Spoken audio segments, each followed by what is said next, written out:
آپ نے سنا ہوگا حضور نے سورہ رحمان کے بارے میں فرمایا ہے سورۃ الرحمان عروس القرآن. یہ سورہ رحمان جو ہے یہ قرآن کی دلہن ہے.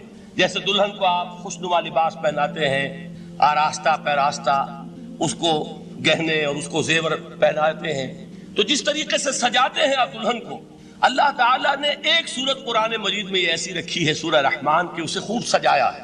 اس میں الفاظ کا در و بست، اس کا اپنا ایک ڈیوائن میوزک ہے.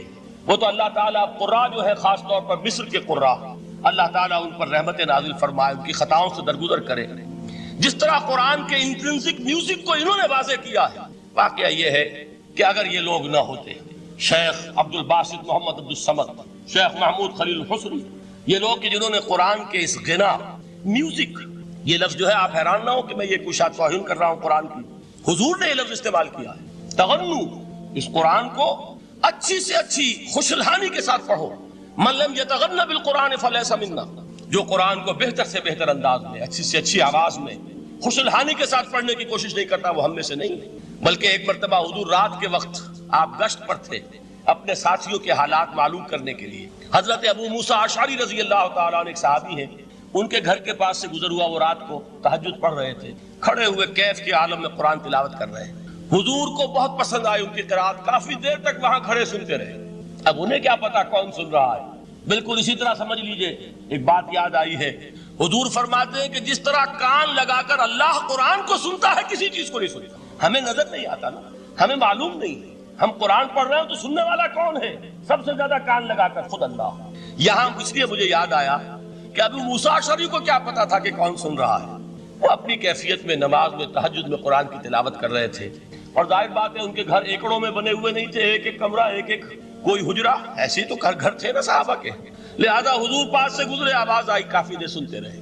اس کے بعد آپ تشریف لے گئے، صبح فجر میں ملاقات ہوئی تو حضور نے تحسین کے انداز میں فرمایا یا ابا موسیٰ انک قد اوتیت مزمارا من مزامیر آل داؤد. اے ابو موسیٰ، تمہیں تو آل داؤد کے سازوں میں سے ایک ساز اللہ نے عطا فرما دیا. جس طرح حضرت داؤد، لہن داؤدی مشہور ہے کہ جب وہ پچھلے پہر رات کو حمد کے ترانے الاپتے تھے، قرآن میں ہے کہ پرندے شامل ہو جاتے تھے ساتھ، اور پہاڑ وجد میں آتے تھے، پہاڑ بھی ان کے ساتھ شریک ہوتے تھے. تو جس طرح کا اللہ نے ان کو لہن عطا فرمایا تھا، حضور نے تحسین کے انداز میں فرمایا ہے ابو موسیٰ اشعری، اللہ نے تمہیں بھی آل داؤد کے سازوں میں سے ایک ساز عطا فرمایا.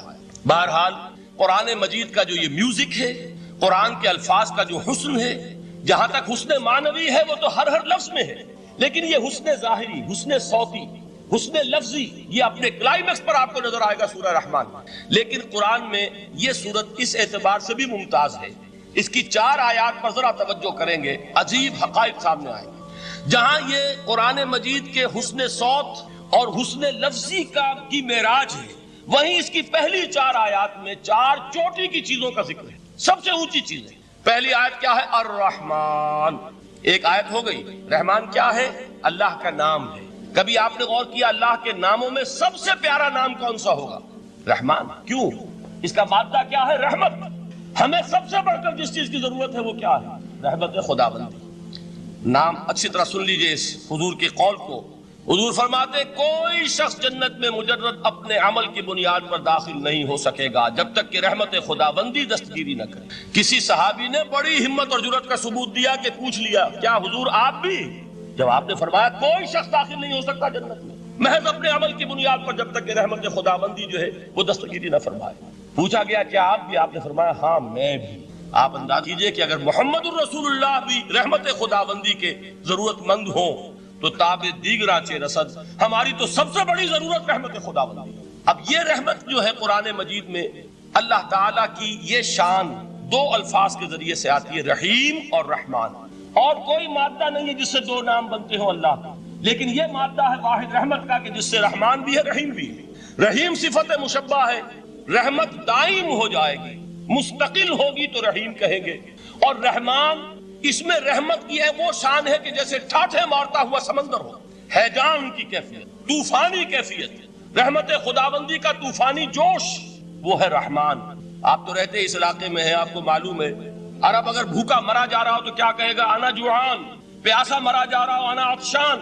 بہت غضبناک ہوگا غضبان. غضبان آصفہ قرآن میں آیا ہے، بہت غضبناک. رحمان جس کی رحمت جو ہے جوش میں ہے، ٹھاٹھے مارتے ہوئے سمندر کے مالک. تو یہ اللہ تعالیٰ کے ناموں میں سب سے پیارا نام ہے. اب آگے چلیے. الرحمن علم القرآن، رحمان نے قرآن سکھایا. رحمت خداوندی کا سب سے بڑا مظہر، رحمان کی رحمانیت کا سب سے بڑا مظہر قرآن ہے. ان میں جو منطقی ربط ہے اس کو سمجھتے جائیے. اچھا آپ یہ سوچئے، جو علم بھی انسان کو حاصل ہوا وہ کس نے دیا؟ اللہ نے.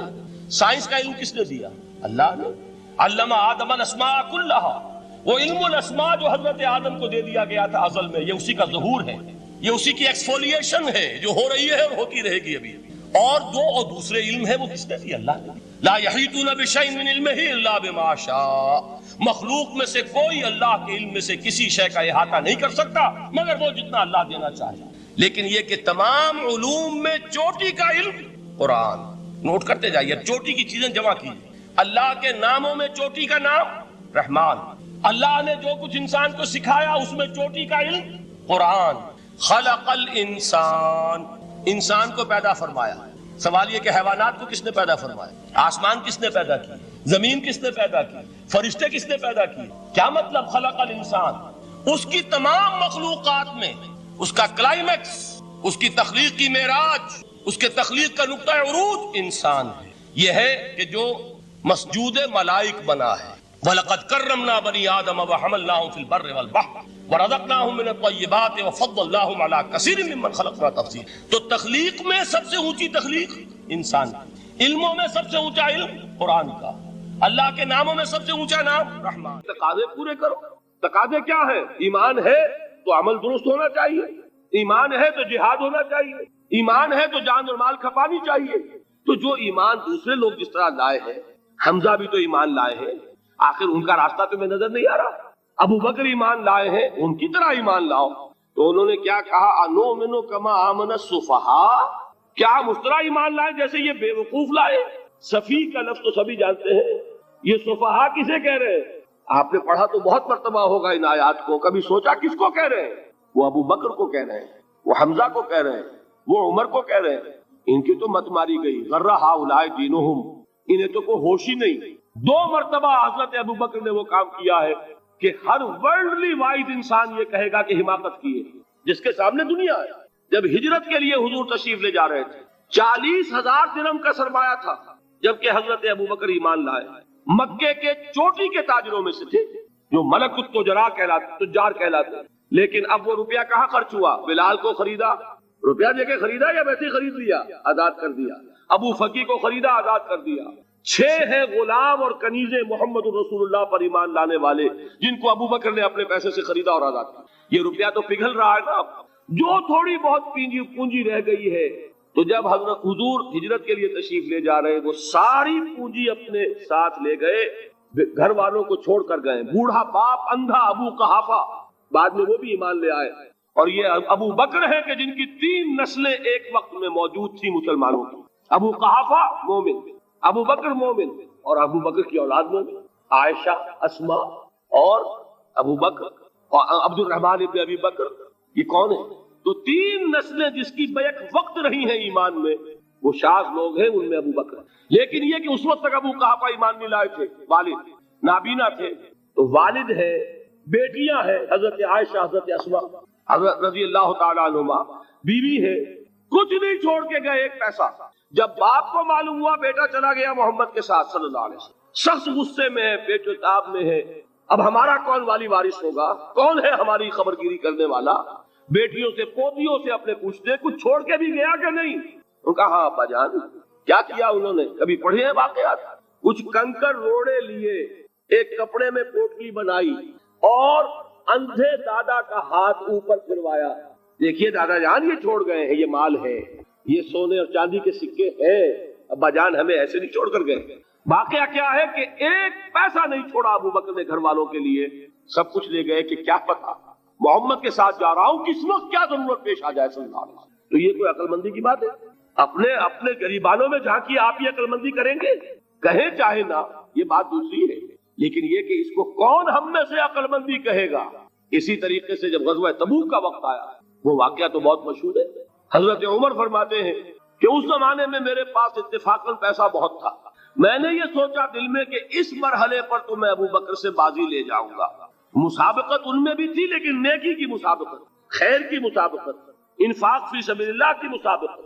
تو میں نے سوچا کہ میں بازی لے جاؤں گا. میں نے کیا کیا, کل دولت جو تھی اس کے 2 حصے کیے. ایک حصہ گھر رکھا اور 1 لا کے حضور کی خدمت میں پیش کر دیا. حضور نے پوچھا کہ عمر گھر والوں کے لیے کچھ چھوڑا, کہ جی ہاں نصف کیا میں نے, نصف اللہ کی راہ میں حاضر ہے, نصف چھوڑا ہے. ٹھیک ہے.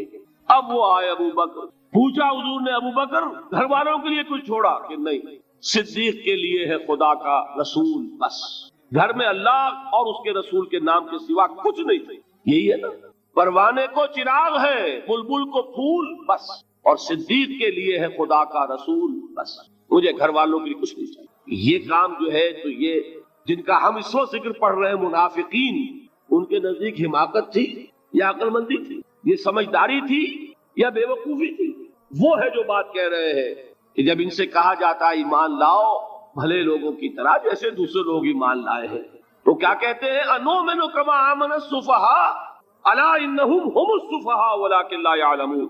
آگاہ ہو جاؤ, اصل احمق یہ ہے, اصل بے وقوف یہ ہے, انہیں نہیں پتا کہ حقیقت کیا ہے, نفع کیا ہے, نقصان کیا ہے. وہ جو بات میں نے سورۃ العصر میں بیان کی تھی, والعصر ان الانسان لفی خسر الا الذین آمنوا وعملوا الصالحات وتواصوا بالحق وتواصوا بالصبر. جس کے ذہن اور قلب پر یہ صورت کندہ ہو جائے گی, اس کے نزدیک عقل مندی یہ ہے کہ سب کچھ اللہ کی راہ میں لگا دو.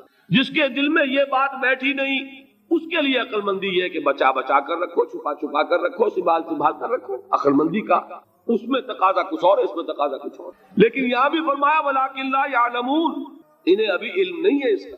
اس سے پہلی آیت میں بھی فرمایا ولکن لا یشعرون, انہیں شعور نہیں ہے. دیکھیے میں آپ کو بتا رہا تھا, یہ وہ غیر شعوری نفاق ہے, یہ بڑھتا چلا جا رہا ہے. پہلے جھوٹا بہانہ تھا, پھر جھوٹی قسمیں ہوئی, پھر دشمنی ہو گئی صادق الایمان, جو جان اور مال لگا رہے ہیں, نچھاور کر رہے ہیں پروانہ وار, اللہ پر, اللہ کے دین کے اوپر نثار کر رہے ہیں اپنے آپ کو, ان سے عداوت, ان سے دشمنی, ان کا بغض, یہ 3rd سٹیج تک پہنچ گئے. اب بھی وہ اپنے آپ کو منافق نہیں سمجھتے, وہ سمجھتے عقل مند تو ہمیں, یہ تو بے وقوف ہے. ہم ہیں اصل میں بھائی, سمجھ کے چلنا چاہیے, تیل دیکھنی چاہیے, تیل کی دھار دیکھنی چاہیے, دائیں بائیں دیکھنا چاہیے, حفاظت کا بھی خیال ہونا چاہیے. یہ ساری چیزیں تو عقل مندی ہے نا دنیا کے اعتبار سے. تو وہ تو انہیں بے وقوف سمجھ رہے ہیں, اپنے آپ کو منافق کہاں سمجھیں گے؟ چاہیے ٹھیک ہے بھائی, دین بھی چاہیے لیکن دنیا کی فکر بھی چاہیے کہ نہیں؟ یہ آپ کہتے ہیں کہ نہیں کہتے ہیں؟ یہ تو بات آپ نے بہت دفعہ سنی بھائی, ٹھیک ہے دین بھی ہونا چاہیے لیکن دنیا بھی تو ہونی چاہیے کہ نہیں. یہ ہے سمجھ دنیا کی, یہ ہمارے معیارات ہیں. یہی وجہ ہے کہ دین ذلیل سے ذلیل تر ہو رہا ہے. دین وہ جو میں نے حال ہی کے اشعار سنائے تھے کہ پستی کا کوئی حد سے گزر نہ دیکھے, اسلام کا گر کر نہ ابھر نہ دیکھے, مانے نہ کبھی کہ مد ہے ہر جزر کے بعد دریا کا ہمارے جو اتر نہ دے.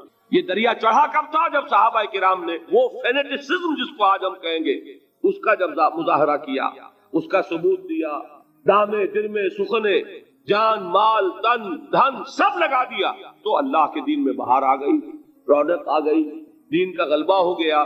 اور جب ہم اپنے سمجھ کر رکھیں گے تو ظاہر بات ہے کہ اس کا تو پھر جو حشر ہوگا وہ وہی.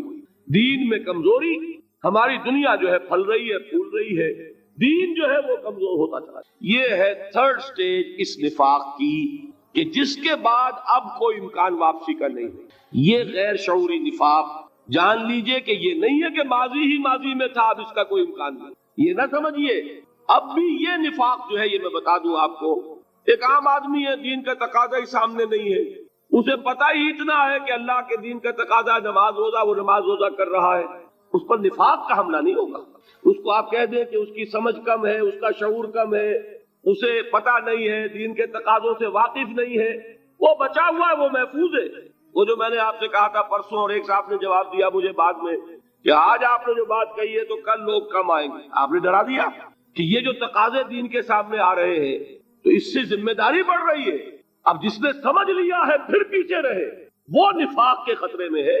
جسے سمجھ ہی نہیں ہے وہ پھر بھی کوئی نہ کوئی عذر پیش کر سکے گا کہ اللہ ان مولویوں سے پوچھ جنہوں نے ہمیں بتایا نہیں, انہوں نے تو دین کے تقاضے ہمیں یہ بتائے نہیں, انہوں نے تو ہمیں نور اور بشر میں چکر دے کے لڑائے رکھا, ان سے پوچھ. اصل سے مجرم جو ہے وہ یہ ہے, وہ واقعہ یہ ہے کہ کسی درجے میں بچیں گے کہ دین چاہتا کیا ہے, دین کے تقاضے کیا ہے, توحید کی حقیقت کیا ہے, شرک کی حقیقت کیا ہے. اس کی طرف اگر توجہ ہی نہیں دلائی جا رہی اور اس غریب کو پتہ ہی نہیں, اسے پتہ ہی صرف یہ ہے کہ کھڑے ہو کر سلام پڑھنے میں اتنا فائدہ ہوتا ہے، وہ پڑھ رہا ہے بیچارہ، لہذا اس کا معاملہ آسان ہے بنسبت اس شخص کے کہ جس کے سمجھ میں آ گیا ہو، بات اس نے پالی ہو۔ دین یہ چاہتا ہے، دین اپنا غلبہ چاہتا ہے۔ علامہ اقبال نے غالب پر ایک جو نظم لکھی ہے باغ درا میں ہے، اس کا ایک شعر بڑا پیارا ہے، گیسوئے اردو ابھی منت پذیر شانہ ہے، شمع یہ سودائی یہ دل سوزی یہ پروانہ ہے۔ یہ دین جو ہے یہ تو چاہتا ہے کہ اہل ایمان پروانہ وار اس شمع پر نثار ہو، جانے لگا دے، گردنیں کٹوا دے۔ وَلَا تَقُولُوا لِمَنْ يُقْتَلُ فِي سَبِيلِ اللَّهِ أَمْوَاتٌ بَلْ أَحْيَاءٌ وَلَكِنْ لَا تَشْعُرُونَ۔ اور اگر اس سے پیچھے ہٹیں گے، قدم پیچھے ہٹا نہیں کہ نفاق کی زد میں آئے نہیں، وہ نفاق کی پہلی stage, second stage, third stage, وہاں پہنچ گئے، واپسی نہیں۔ اس کے لیے ایک اور دو آیات میں چاہتا ہوں کہ اس سے اس حقیقت کو اور سمجھ لیں اچھی طرح، تاکہ کوئی اشکال نہ رہ جائے۔ ایک آیت تو میں نے شروع میں پڑھی تھی، ایک نہیں ہے، یعنی ایک جگہ سے سورہ عنکبوت، اور ایک آیت ہے سورہ حج کی، وہ میں نے شروع میں تلاوت نہیں کی۔ سورہ حج کی آیت دیکھیے، اس قدر پیاری آیت ہے، دوسرے رکوع کے اندر آپ کو آیت ملے گی، سورہ حج 17ویں پارے میں ہے، نصف کے بعد شروع ہوتی ہے، اور اس کے دوسرے رکوع وَمِنَ النَّاسِ، اور لوگوں میں سے کچھ ایسے بھی ہیں، مَن يَعْبُدُ اللَّهَ عَلَى حَرْفٍ، جو اللہ کی بندگی کرنا چاہتے کنارے پر کھڑے ہو کر۔ ایک ہے منجھار میں کودنے والے کہ ہر جباد آباد ماں کشتی دراب انداختے، جیسے کہ طارق نے کیا تھا، ادھر ساحل اندلس پر قدم رکھا، ادھر کشتیوں میں آگ لگا دی، کہ کسی کے دل میں خیال ہی نہ آئے کہ واپسی بھی ہے، کوئی کسی کے ذہن میں سوال ہی پیدا نہ ہو کہ اب گھر واپس جانا ہے۔ طارق چمر کنارہ اندلس سفینہ سو، گفتند کارے تو رہے عقل و خرد خطاس۔ دیکھیے وہی عقل اور بے وقوفی والی بات آ گئی، لوگوں نے کیا یہ طارق کیا کیا، عقل مندی کی روح سے تو یہ غلطی کی تم نے۔ عقل تو یہ سکھاتی ہے کہ ذرا سنبھل کر چلو، جذبہ یہ کہتا ہے کہ نہیں، واپسی کا کوئی سوال نہیں۔ اس نے اقبال نے یہی نقشہ کھینچا ہے کہ بے خطر کود پڑا آتش نمرود میں عشق، عقل ہے